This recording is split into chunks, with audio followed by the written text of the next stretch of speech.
What we're going to talk about is nutrition and the effect on behavior, primarily brain function. And this is a wide open field. We're learning a lot of things about nutrition that before were only guessed at. And one of the really exciting things is the effect of nutrition on genetics. We're finding that nutrition can control whether genes are operative or non-operative. In other words, they're on or off. And we're finding that you can, early in the stages of development, alter a child's or the mother's nutrition, and you can affect the child's life from then on, either negatively or positively, reducing breast cancer risk is something that's found recently, reducing hypertension as an adult by what you do and feed your child as even in utero. But we're going to concentrate here on the effect of nutrition on brain function, and particularly people's behavior. Now, we know that the brain uses a tremendous amount of energy. The brain is the only part of the body whose metabolism and function never completely rest. The brain's metabolism never slows down significantly. If you give massive dose of phenobarbital and put people in an extremely deep coma where you have to control their respiration, you can only reduce the brain's metabolism 50% doing that. So people that are in deep, deep comas still have pretty high metabolism inside of their brain. And because the brain is metabolizing these nutrients so rapidly, you produce a lot of free radicals and lipid peroxidation products. That means you start oxidizing the different parts of the brain, which is harmful. And now we're beginning to realize that almost all neurological conditions somehow come back to that, whether it's Alzheimer's disease, Parkinson's disease, Lou Gehrig's disease. All these diseases are characterized by high free radical generation, high process of lipid peroxidation, which begins to destroy the structure of the brain, its connections, the cells, alters the mitochondria and the DNA. And the effect of that is that unless you replace those damaged parts, the brain function begins to fall off more and more. And we know that the effect on the brain is not uniform. Some parts of the brain are more sensitive than other parts. Just to give you an example of how metabolically active the brain is, the brain consumes 20% of all the oxygen in the blood, 25% of all the glucose in the blood, and yet it's only 2% of the weight of the body.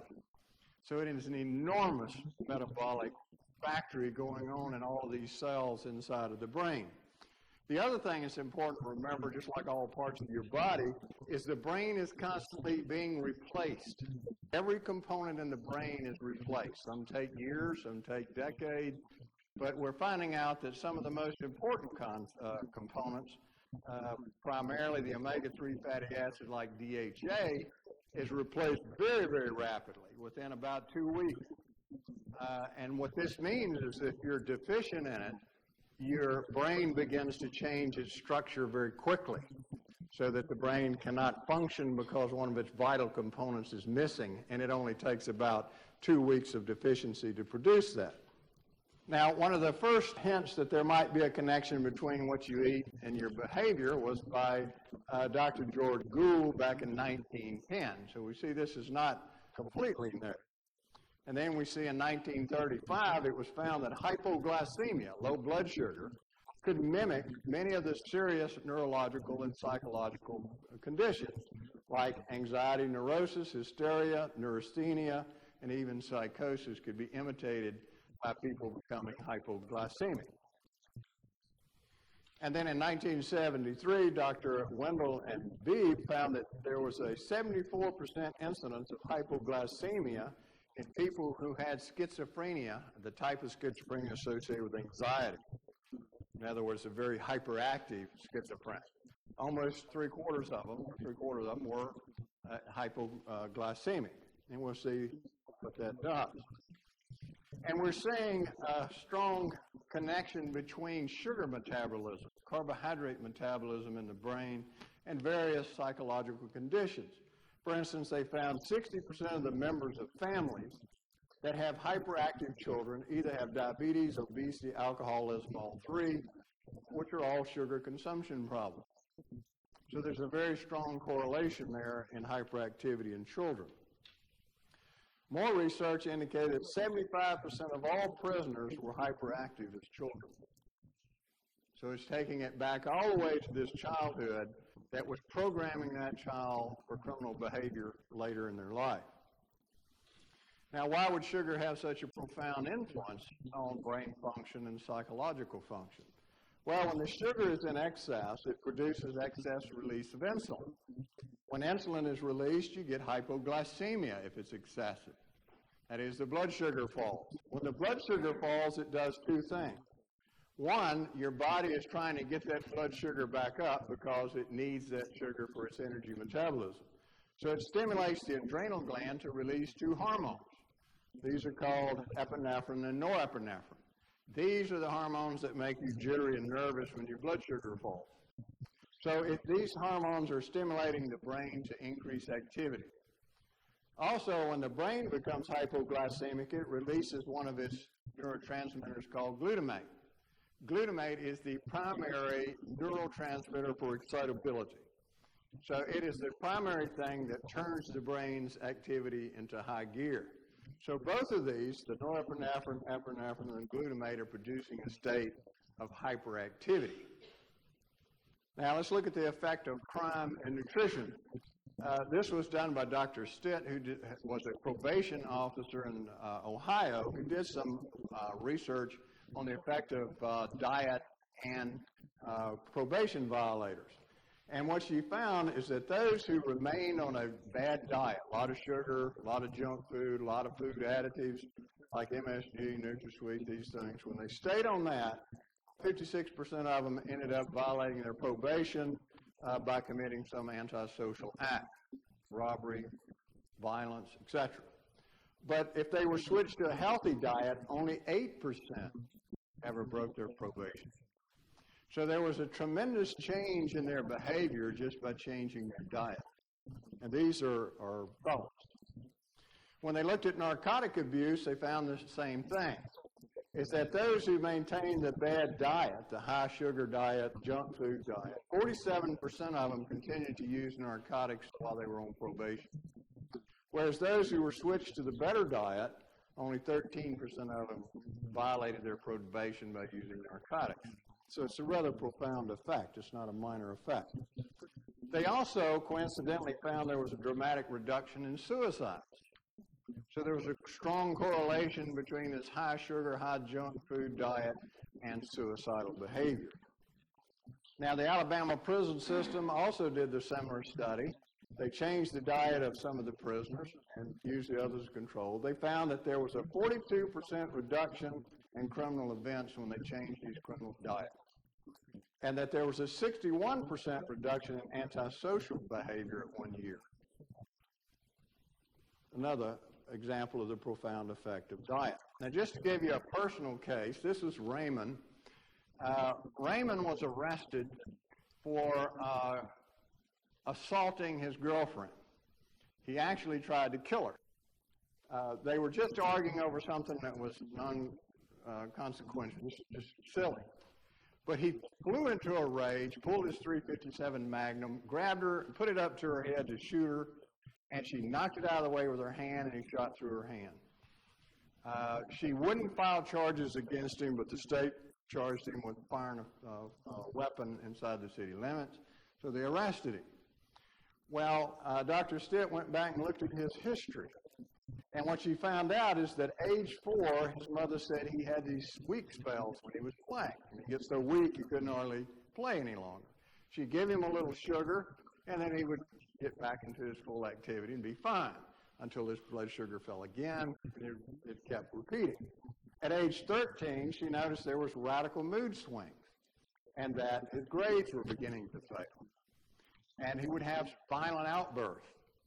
This was coincident with his falling blood sugar. And at age 23, he attempted murder on his girlfriend. So she took him while he was on parole and put him on a special diet. His diet before consisted of junk foods, donuts, pastry, candy, and coffee, which is a lot of people's diet, particularly young people.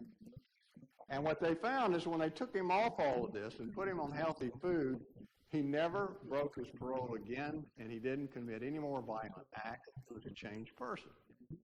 And everybody remarked how they just couldn't believe it was the same person. Study a prison system in 5 different states, and they looked at adult felons, and they looked for deficiencies in a lot of different nutrients, but mainly magnesium, zinc, folate, and vitamin B6. What they found in all 5 states was that violent offenders had the most deficiencies of all the prisoners. The more violent, the more deficiencies. So it's not just hypoglycemia. Oklahoma Children's Center did a similar study, and they found there was a 43% reduction in serious crime when they changed the diet. They got rid of the high-fat, high-sugar diet and junk food that these childhood offenders were on.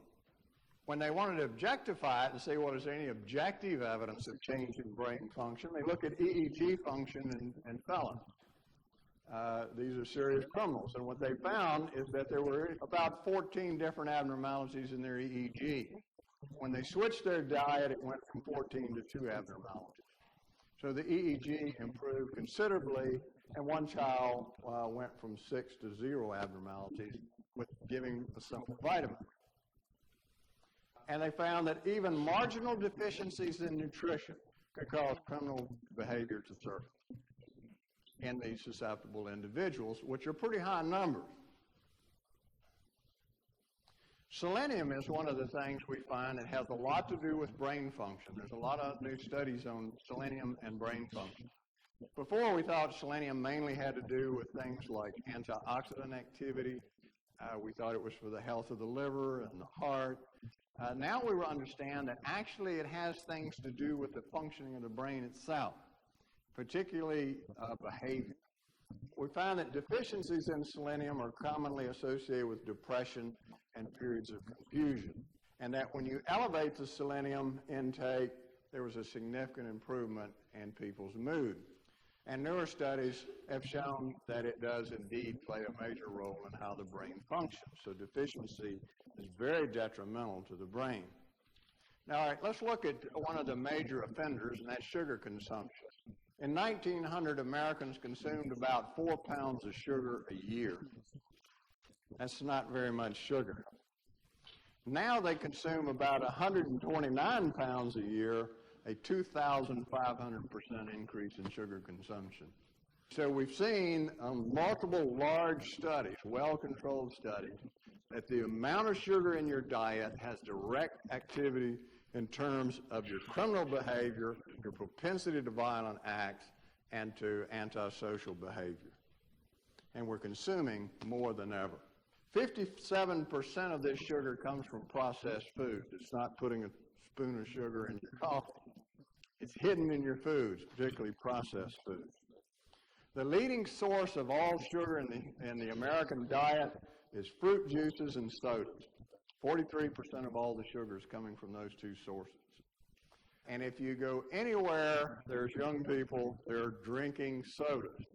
But you think, from what people say, it's mostly young people. But if you look at the ads from Coca-Cola and Pepsi, they're all targeted at the young.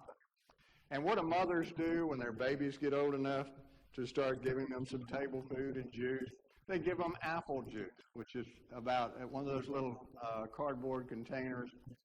It's 35 grams of sugar. Orange juice, all the berry juices are extremely high in sugar. So you start your child out early in life getting used to this high sugar intake. Now, since 1974, the consumption of sodas has doubled. So we're drinking more soft drinks than ever before.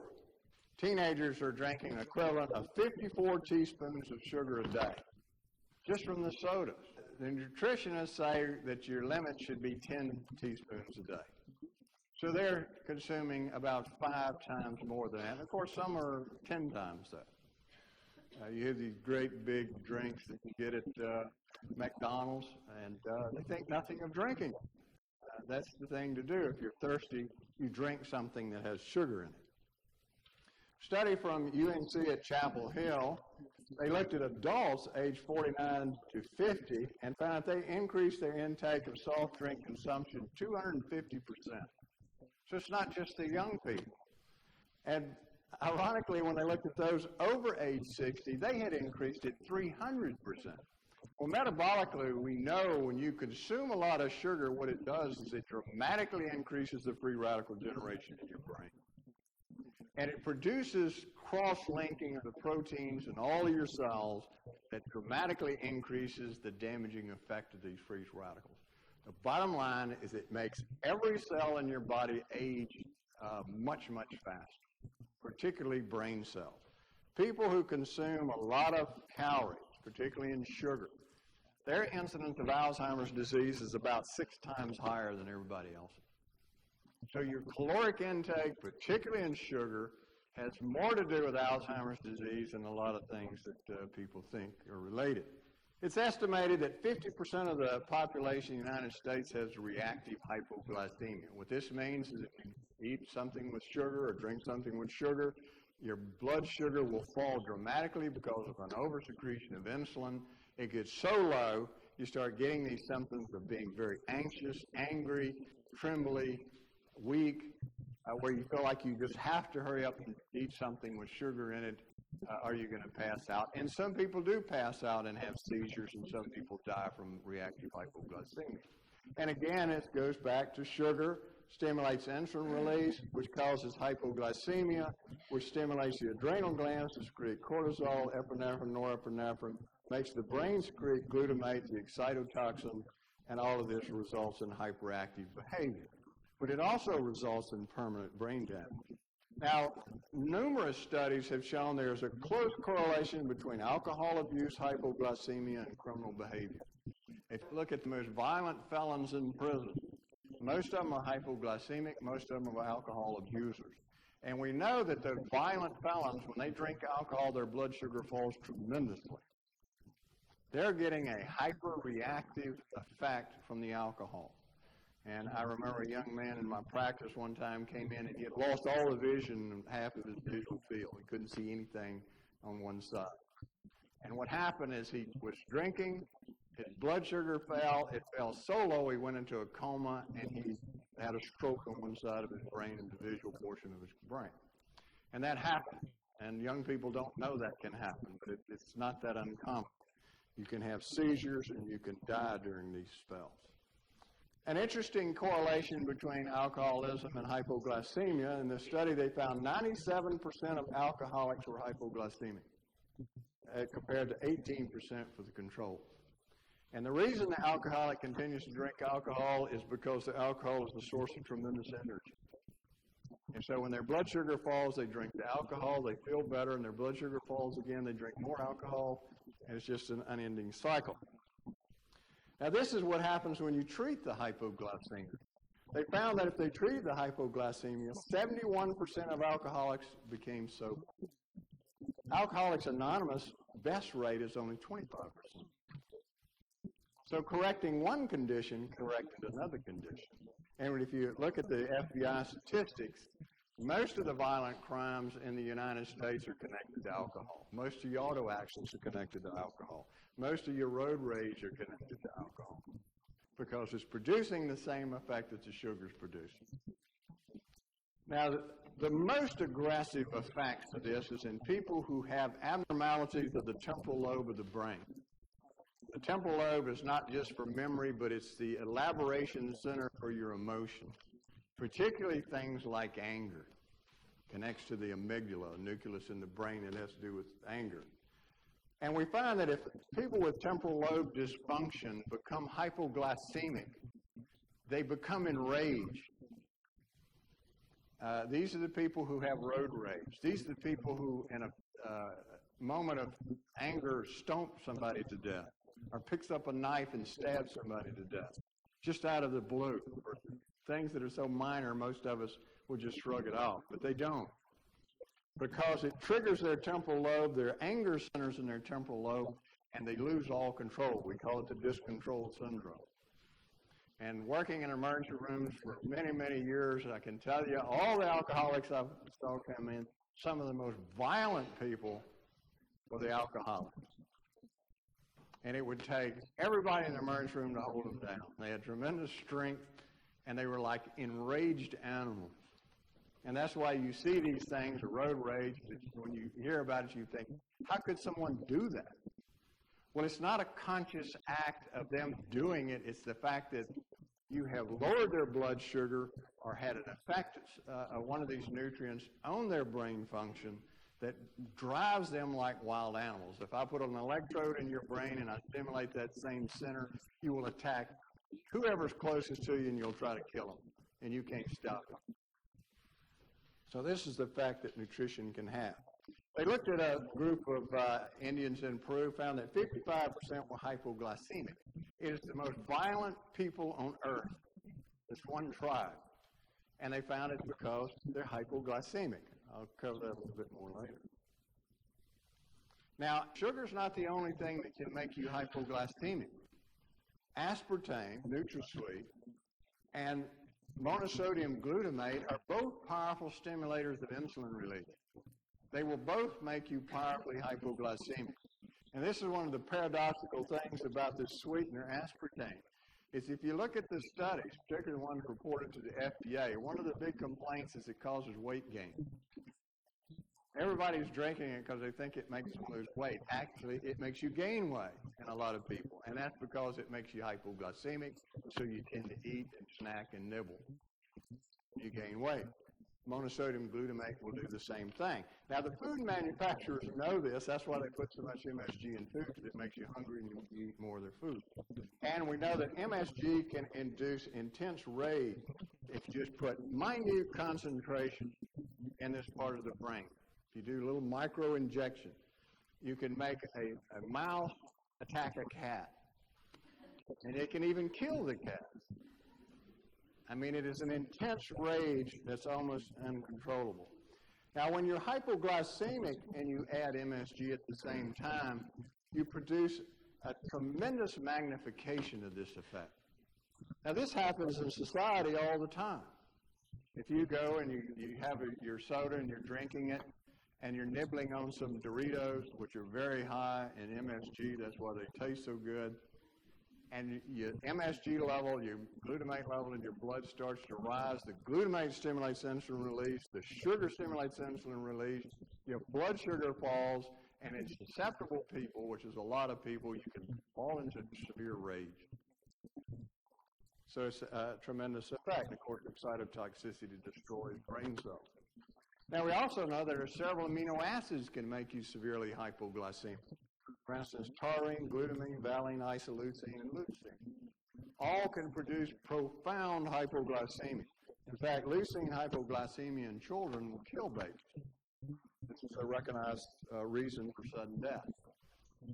And it can kill adults.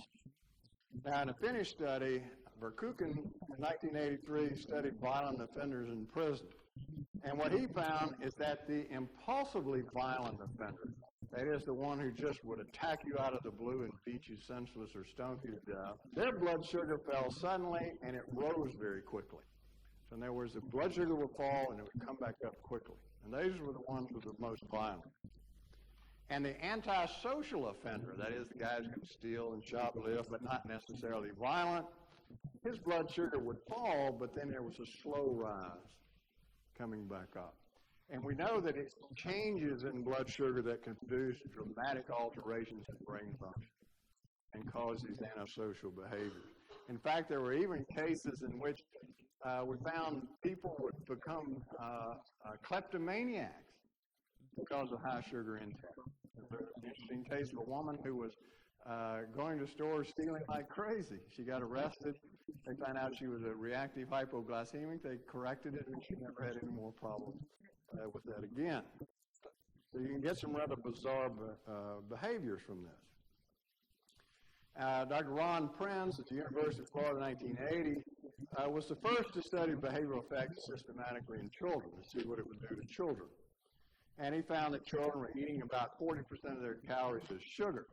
And when he looked at the highest sugar consumers, the top 25% of these children, he found that they had 4 measures on attentiveness. That is, they were very hyperactive.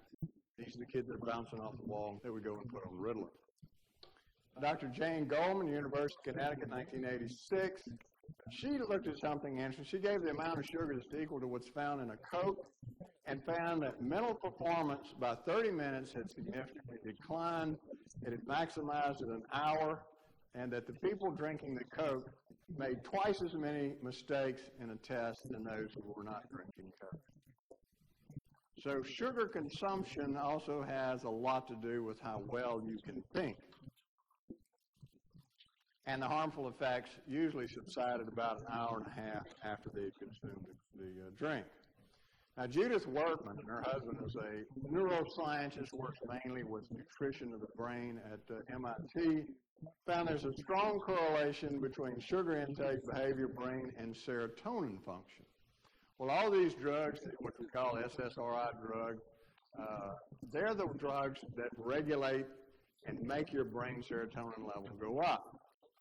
Well, unfortunately, in some people, they'll make the serotonin level go down, and these people will commit suicide or they'll commit murder. And these are when they looked at all these kids killing people at different schools around the country, like Columbine, all of them were taking these SSR medications, every one of them. So you were making child killers by lowering the serotonin inadvertently, thinking you were going to raise it.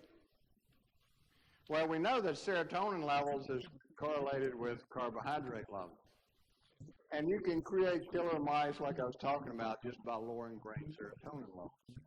And again, looking at the Koala Indians in the Andes of Peru, they found that the very aggressive ones, and these were people committing rapes, murders, it was a very violent village, 55% of them were hypoglycemic, and almost always the one that was doing the killing and the raping and the murdering and such were the ones that were most hypoglycemic. Their main diet was potatoes. Well, potatoes is a very powerful hypoglycemic. And how many of you sit around eating potato chips? Potato chips are powerfully hypoglycemic. It's like eating sugar. This may be why the Irish are so mean sometimes. And when they looked at the docile males that lived in this same village, they had normal blood sugars. Egger and Carter, this is a famous study in 1985, looked at 76 hyperactive children and placed them on the low-carbohydrate diet, which also eliminated many of the food dyes. And when they did, they found that 82% of the children improved on this new diet, and 28% actually returned completely to normal. These were children that were very hard to control. The highest reaction in terms of the dyes was yellow dye number 5, which is tartrazine, and sodium benzoate, which are very common food additives. The most commonly reactive foods were soybeans. There's soy craze in this country. They got to have soy milk, soy this, soy that, and they think it prevents all these diseases. It doesn't. Cow's milk, 64%, chocolate, 59%. So the most reactive food was the soybean, which in this country we're feeding the baby soybean, we're feeding the mother's soybean. Everybody is consuming soy products. This was an interesting study. They looked at college males. And before they enrolled them in the study, they checked to make sure they didn't have any pre-existing psychiatric history, no drug use, and no medical conditions that might affect the outcome of the study. And what they did is they gave them a questionnaire, and you could answer it in certain ways that would be aggressive or other ways that would be more passive. And they found, almost without exception, there was a strong relationship between aggressive type answers and their existence of hypoglycemia. And as we said, serotonin regulates the brain's ability to resist aggressive acts. It's a more calming neurotransmitter, and it's the transmitter most connected with depression and suicide. When it's low, you have high suicide rates. When it's low, you have high depression. When it's low, you have high aggression. Corn is very low in the precursor amino acid that is turned into serotonin in your brain, called tryptophan. It's very low in cornflakes, cornstarch, corn flour, all these corn products. And so if you're eating a high diet in corn products, the ability of your brain to make this serotonin is significantly reduced. You're more likely to suffer from depression, suicidal tendencies. Tyrosine is the precursor amino acid for neurotransmitter epinephrine, norepinephrine, dopamine in the brain. Dopamine has to do with motivation. Epinephrine, norepinephrine has to do with attention, so that you can pay attention and concentrate on things. We find that low levels of tyrosine associated with depression and sensitivity to stress. When you increase tyrosine consumption, it reduces stress. Now, vitamins can have a lot to do with these factors as well. For instance, niacin has been known to have a lot to do with mental illness. If you look at the function of niacin, it's one of the energy molecules in the body, niacinamide adenine dinucleotide, NAD. And in pellagra, you develop characteristically psychiatric symptoms. The 4 Ds, diarrhea, dermatitis, dementia, and death. That's the characteristics of 4 Ds of pellagra. Subclinical deficiencies are commonly associated with psychiatric symptoms. Niacin, there's a niacin-responsive form of schizophrenia. If you increase your niacin intake, your schizophrenia goes away. Various nutrients are associated with behavior, vitamin C, D, E, K, A, B, the carotenoids, all of these associated with brain function, have behavioral manifestations if they're deficient.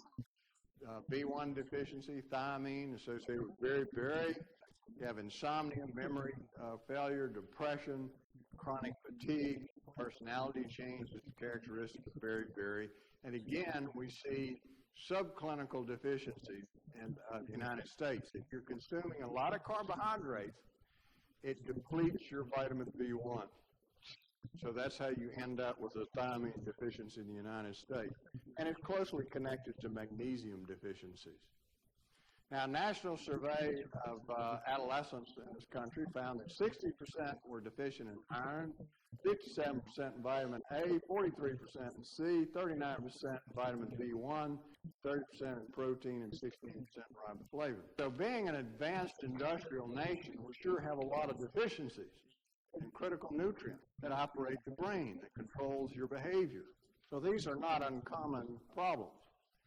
And this study, probably one of the largest ever done, they looked at 1.1 million New York public school children to see the effect of giving just a single multivitamin, not even a very well-formulated multivitamin, but a single multivitamin and the effect on the CAT scores. And this is what they found. The black bars here are on the regular diet that most of these children eat. Year by year, the CAT scores hardly change. And this bar, what they did is they took these children, and some of them they took off of sugar and just a few of the dyes that were involved in the food. They had a dramatic increase in the CAT score. Then the next year, what they did is they removed some more of the food dyes. They had an even greater increase in the CAT score. The next year, they didn't change anything. They just kept them on this diet, and it held steady. And then in this one, they took out some more food additives, and they found it went up even higher. So we see there's a profound influence on your ability to function intellectually just by changing diet. And most of what you do is detrimental to your ability to learn and remember and think and cognitively function. And a lot of these things we're saying are marginal deficiencies. They're not severely deficient. They're just marginally deficient. Tucker is one of the more famous studies done, which was done in 1990. He found a deficiency in thiamine and riboflavin not only impaired neuropsychological function, but could produce altered EEG patterns as well. Just 2 vitamins.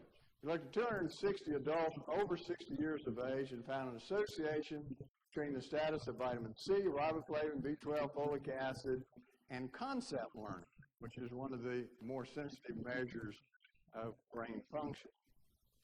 So the brain is very sensitive to these deficiencies. Carotene showed a stronger correlation than did vitamin A. You know, carotene is converted into the body to vitamin A, but carotene itself has different functions than vitamin A. Now, this is something that a lot of people don't think about, and physicians know almost nothing about. That's food allergies affecting the brain. We call them brain allergies. And a lot more people are allergic to foods than know it. You generally think, well, if I'm allergic to a food, it's going to give me stomach cramps or swell up or itch. But most food allergies have subtle symptoms. Some have purely neurological symptoms. Now, what happens is when you're eating these foods that you're allergic to, they enter your bloodstream as whole food components, which they're not supposed to do. And that's because there's little holes in your GI tract.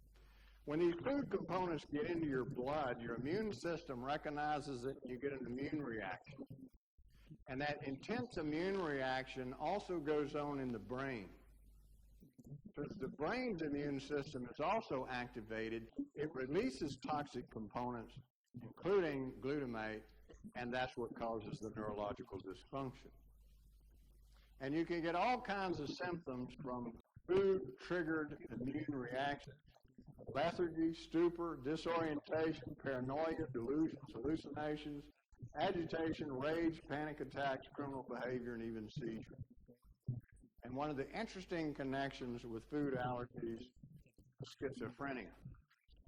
I met a researcher from Sweden, and he was doing some primary research in this, which was very interesting.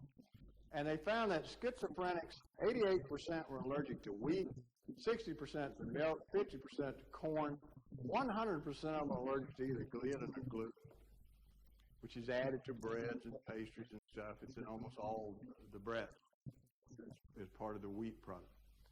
All of them are allergic to gluten and gliadin. So what he did is in this big psychiatric hospital, he took one group of schizophrenics and he put them on a diet completely free of gliadin and gluten. Almost all of them returned completely to normal. And as long as they avoided gliadin and gluten, they were normal. When they got back on it, even a small amount of it, they were fully schizophrenic again and had to be hospitalized. Case after case after case.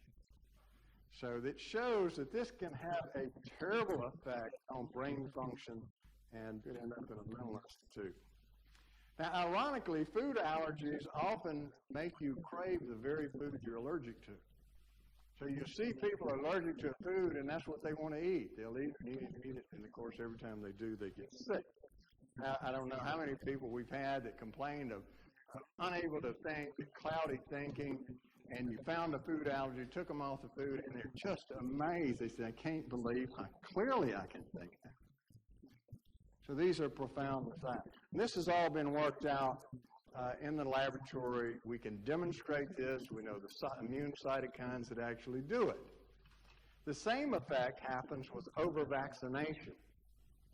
And this is why vaccinating kids with so many vaccines is producing all these neurological effects. ADD, ADHD, autism, is because when you vaccinate a kid, you not only activate his immune system where you vaccinate him, but you turn on the brain's immune system, just like the food allergy. One major difference is that when you inject him with a vaccine, the immune reaction goes on for years, nonstop. And so that kid has an inflamed brain that will not calm down, and that's what produces this brain dysfunction. And this has been shown numerous times in every kind of study you can imagine. And there is a connection between food allergies and hypoglycemia. A lot of people who develop these allergies will become hypoglycemic. Now, what are the leading foods that cause food allergies? Milk is a major offender, cow's milk. And they looked at juvenile offenders and found out that the juvenile offenders drank the most milk. Wheat, corn, coffee, eggs, potatoes, peanuts, and soy.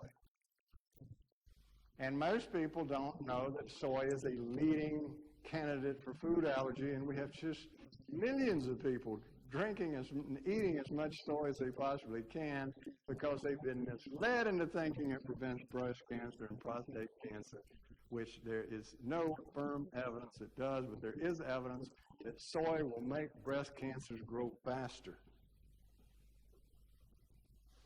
We also know just the type of fat that you consume can have a lot to do with learning. If you eat animal fats in high proportions, it interferes with the ability to learn and remember. And it's because we think that the saturated fats, what they're doing is not only does the fat interfere with the receptors on the synapses in the brain, but that there's toxins in the fats as well. Now, the omega-3 fats do just the opposite. They improve depression, memory retention, thinking, and they've even been shown to improve schizophrenia. And that's because the brain uses an enormous amount of omega-3 fatty acids for its membrane. DHA makes up about 50% of all the membranes in the nervous system. The eye also has a tremendous amount of DHA. And there's a lot of new studies that are showing eye diseases improve with increased intake of omega-3 fatty acids, particularly the DHA component. So omega-3 fatty acids are very impressive. And you may have heard that they're changing formulas, putting DHA and arachidonic acid in formula for the babies. And that babies who have this in their milk or in their formula are much brighter and have better vision than those that you don't. So now most of the baby food manufacturers are starting to put it in there. Well, we knew this 20 years ago. The Europeans have been putting DHA and arachidonic acid in their baby formulas for 20 years. It's only recently that the American manufacturers started to do it. And there were just thousands of studies proving this before you could finally beat them over the head enough to make them do it. Now, one thing about animal fats is the animal is out grazing, exposed to all sorts of toxins. They absorb pesticides, industrial chemical, and herbicides, and it's stored in the fat. These are mostly fat soluble. The brain is 60% fat. It has one of the highest fat contents of any organ. So it tends to retain these things for a lifetime, and even in minute doses can have tremendous effects on neurological function. The DHA is that's one of the components of omega-3 fats, type of fat, fish oil. They found that if it's low in brain cells, it's correlated with violent behavior as well. And it's interesting, alcoholism causes a fall in the DHA level in the brain. And as we said, the MSG can do that. When DHA is low and you're exposed to MSG, it dramatically increases violent activity. Lead is known to significantly increase aggression, suicide rates, violent behavior. A study that was done, I think it was in Michigan, had something like 380,000 school children. They found that even a slight increase in lead levels produced horrendous rates of violent crime and arrest of adolescents. So lead in very small concentrations can cause a profound alteration in brain function. So to summarize and finish up, there's a lot of things that you need to know about brain function and food, what you eat. You need to know in terms of your regular diet that the fats make a lot of difference. The omega-3 fats, which are your N3 fats, are the most important. And the ratio of the N6 fats, that's things like corn oil, safflower oil, sunflower oil, peanut oil, canola oil. The ratio of these two oils is very important. And what's happened since the turn of the 19th century is that we've gone from a ratio of about 1 to 2 or 1 to 3, all the way now it's like a 1 to 46 or 1 to 20 ratio. So we're getting way too many omega-6 fats and not enough omega-3 fats. Result being we're terribly altering brain function. Carbohydrate intake, we talked about proteins, fruits, and vegetables. Your antioxidants, they're very powerful antioxidants. Your antioxidant intake overall, vitamins, minerals, flavonoids, and thiols, that's special things like alpha-lipoic acid and glutathione, are very important protectants, not only the brain, but every cell in your body. Your balance of your hormones, testosterone, estrogen, thyroid, can make a lot of difference. Artificial estrogen is brain toxic. Natural estrogen is brain protective. So when you see these studies appear in the papers that, well, we saw increased stroke and we saw increased dementia with the estrogen replacement, they were using artificial estrogens, which produce about a half a dozen brain neurotoxins. So when you go get your Premarin from your doctor, he's giving you a brain toxin. Your thyroid function makes a lot of difference, particularly in pregnant women. There's a new call out that every pregnant woman should have thyroid function tests done. And that's because even marginal deficiencies in thyroid function can result in permanent deficiencies in the baby's brain that is unrepairable. So you have to know what your thyroid function is before you have a baby.